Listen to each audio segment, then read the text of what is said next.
Voltamos com o Horizonte Debate. Seja bem-vindo, seja bem-vinda se você chegou agora. Hoje falamos sobre empreendedorismo no Brasil e os desafios de colocar em prática essa sua ideia. A ideia de coragem que vai talvez em 2019 te tirar de um emprego ruim, a gente sabe que a situação econômica está complicada, ou aquela bela ideia que você tem e que faltava colocar em prática no papel. Diego, te interrompi no final do primeiro bloco para dizer que 3 noites sem dormir para 3 dias antes do evento acontecer, tudo vendido. O que você fez, cara? Bom, primeira coisa que eu acho que a gente tem que, quando a gente tem um problema, a gente tem que focar a solução, a gente não pode focar no problema. E parece simples isso, mas não é. Normalmente a cabeça ela fica preocupada com o problema, e a gente fica um pouco cego em buscar uma solução. Então, nessas noites sem dormir, com esse evento precisando aí da quantidade de inscritos para ficar viável, fiquei pensando o que eu poderia fazer, o que eu poderia fazer de diferente para poder alcançar essa quantidade de inscritos. Se eu continuasse fazendo a mesma coisa, eu ia continuar no mesmo lugar. Então, eu busquei inventar alguma forma de divulgação diferente, busquei pessoas diferentes para me ajudar, para eu chegar em pessoas diferentes das que eu já tinha chegado. E deu certo. Então, foco em solução. Show de bola. Tem uma dessas palestras do TED, são fantásticas. TED, amigo telespectador da TV Horizonte, procure, tem umas sensacionais.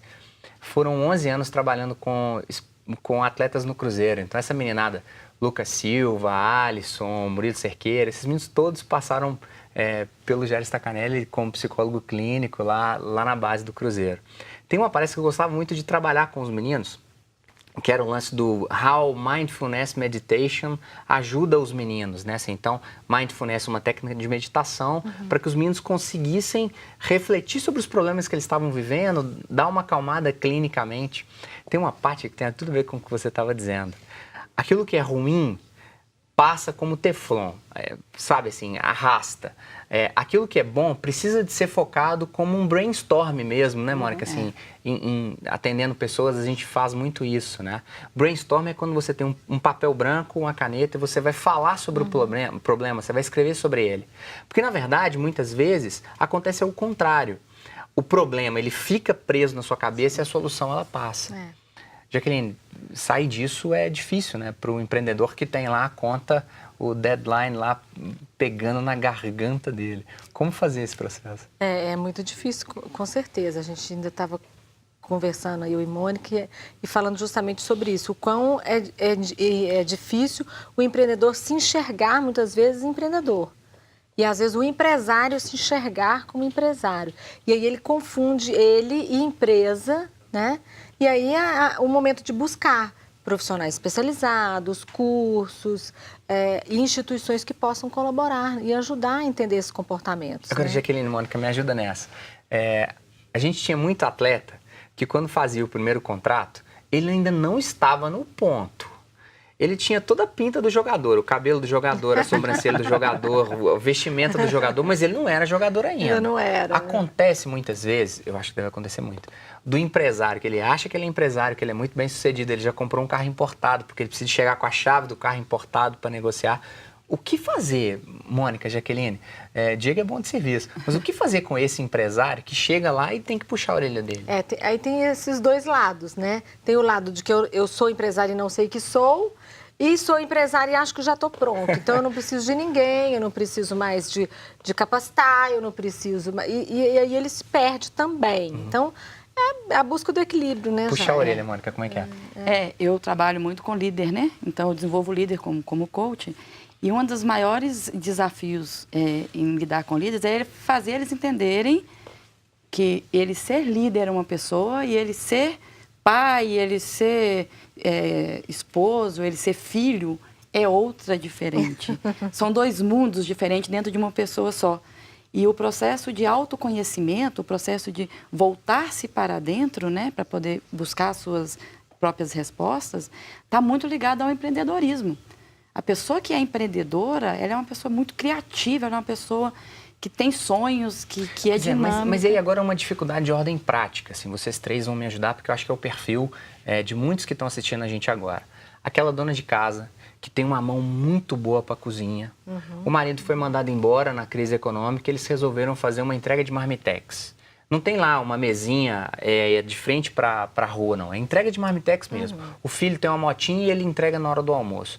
Como dividir aquilo que é despesa da casa e daquilo que é despesa da empresa? Acredito que isso acontece muito, né, Jaqueline? Muito assim, comum. O sujeito tem a cozinha da casa dele, Muito comum. ele tem as despesas. Como fazer esse movimento?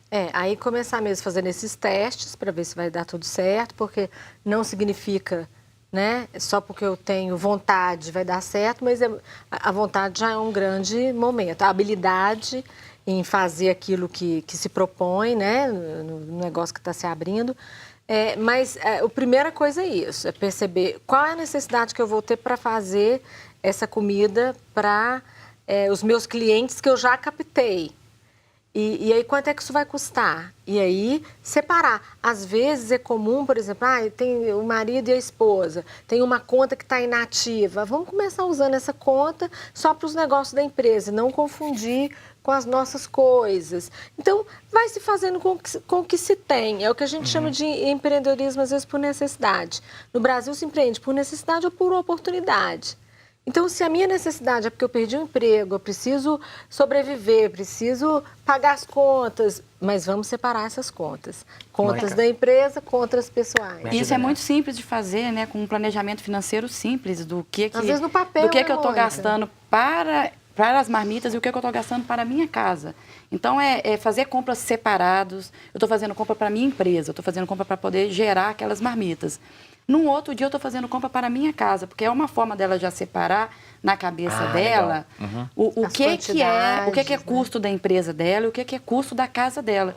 Porque é muito comum confundir isso. Você deu um exemplo muito bom e muito prático, que é de dona de casa. Eu vou fazer uma compra para a minha empresa, já vou aproveitar e comprar tudo para a minha casa.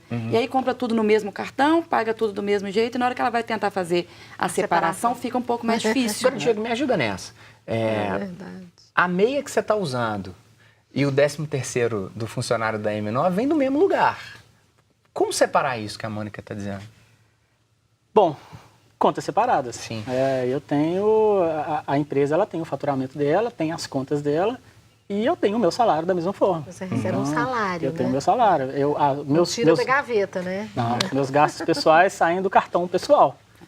Gastos da empresa saem do cartão da empresa. As coisas são sempre muito bem separadas. Claro que nem sempre foi assim. No início a gente ainda embola um pouquinho esse meio de campo, mas depois a gente vai vendo que as coisas têm que ser muito bem separadas para poder Eu vou funcionar. puxar a fala da Jaqueline aqui agora, a Mônica me ajuda nessa. Não tirar da gaveta da empresa. É muito comum, É né? muito comum, não é? Um salão de beleza, estão lá os profissionais trabalhando. Preciso comprar um shampoozinho, uma gaveta. Não, né? Vai dar errado, Jaqueline? Vai nesse dar caso? errado, vai dar errado. A conta não vai fechar alguma porque hora, aí né? ele nunca sabe, eu não estou lucrando. Gente, eu trabalho o dia todo e não tem lucro. Não tem lucro, mas já comprou um carro, já renovou a casa, viaja todo ano. Como não tem lucro? Tem muito lucro. Aí precisa entender. E realmente, como os meninos pontuaram, não é fácil. E por isso precisa de ajuda, por isso existem os grupos, por isso existem as capacitações, para poder realmente abrir essa mente e mostrar que é possível. Né? E até também para entender alguns custos, porque, citando também a parte de evento, nosso tempo ele tem um preço. Então, às vezes a gente coloca lá, no caso da dona de casa, ela coloca o custo do sacolão, da marmita, mas ela esquece o custo da luz, o custo do gás, o custo do trabalho dela. Então, a gente precisa de ajuda para ter essas informações e... Diego, conheço um empresário, o Wellington, dono da Pão Nobre lá de Igarapé. O Wellington é nota 10. Dono de uma padaria, a melhor padaria de Igarapé, super conceituada. Ele senta, empresário já de longa data, não falando de um cara que tem mais de 20 anos de padaria. Ele senta do lado do padeiro dele, Jaqueline. O padeiro, se quiser inventar ali naquele momento, opa, peraí, o que você está fazendo? O que você está gastando? Eu quero ver quanto de fubá, quanto de farinha, quanto de passas que você está usando. Ou seja, um cara que tem anos de empresa, a melhor empresa do ramo na cidade de Igarapé, é um sujeito que está ali pesando o famoso água e o fubá. Pode criar, mas... Eu quero saber quanto para eu ter o preço final daquilo ali. E aí, nisso, ele vai juntando a CEMIG, ele vai juntando a água, o 13º do funcionário, porque em dezembro ele continua vendendo o pão do mesmo jeito, mas ele tem um custo muito maior em dezembro. E é isso que vai ajudar ele a prosperar, né? Aham. Porque ele tem que saber o custo do negócio dele para que ele consiga ter uns resultados melhores. E às vezes não precisa nem de ser muito rígido, né? Claro que se for, ótimo.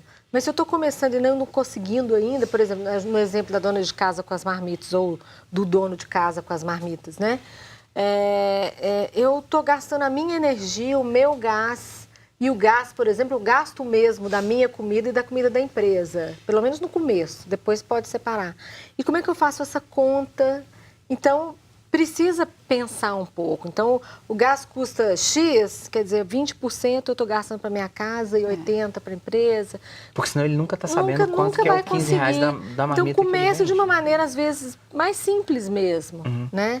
Tentando fazer essa conta de uma maneira mais simples. Até conseguir fazer igual esse empresário que já Perfeito. sabe. Diego, te cortei de novo. Não, tem Uma isso, fica à segunda vez. vontade. O terceiro bloco começa contigo. Entende a lógica do sonho, como que ele precisa de ser colocado dentro de um certo fluxo? Nós vamos para um breve intervalo. Voltamos daqui a pouquinho.